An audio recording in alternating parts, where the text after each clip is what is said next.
కల్వకుట్ల కుటుంబంలో ఆస్తిల పంపకాల ముచ్చట్ల గలవక పంచాయతీ పెట్టుకొని కల్వకుట్ల కవిత అలియస్ దేవరపల్లి కవిత మేడము కొత్త పార్టీ పెట్టిందట. అట్లా కాదు, ఆమె గుణం నచ్చకనే గులాబీ బాసు బిడ్డే అని కూడా చూడకుండా మెడలు పట్టి పార్టీలకు వెళ్ళి బయటకు నూకిండని కొందరంటుంటే అట్లే వాళ్ళనరే బాలన్న అంటే ఇగో వివేక్ వెంకటస్వామి సార్ అంటున్నాడు. అయ్యా వివేక్ వెంకటస్వామి సారు ఇక వినిపించుండ్రి.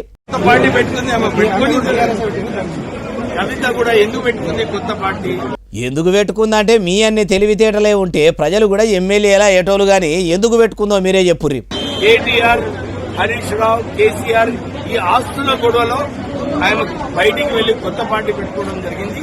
ఆమె చెప్తుంది ఇంతకు ముందు గులాబీ గుడిసెల ఉన్నారు కాబట్టి మీకు వాళ్ళ ఆస్తుల లుల్లులు తెలిసినట్టున్నాయి, అందుకే పార్టీలకు వెళ్ళి బయటకు వచ్చి కొత్త పార్టీ పెట్టుకున్నది అంటవా సారు? టీఆర్ఎస్ హయాంలో ఎంత అవినీతి జరిగిందో దాని గురించి చెప్తుంది.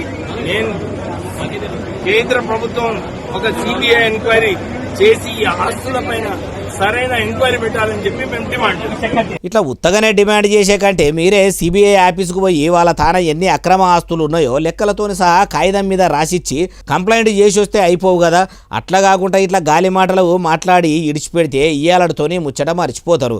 నివద్దరే కల్వకుట్ల కుటుంబం ప్రజల సొమ్ము పందికొక్కులోలే మింగితే మీరే కక్కియండ్రి. అట్లా చేస్తే మీ అంత తోపు తురుం దార్కారి లీడర్లు ఉండరు. అట్లా కాకుండా గమ్మున ఉంటిరా అంటే మీతోని ఊదుగాలది పీర్లేవదంటుర్రు ఈ ముచ్చటిన్నోళ్ళు.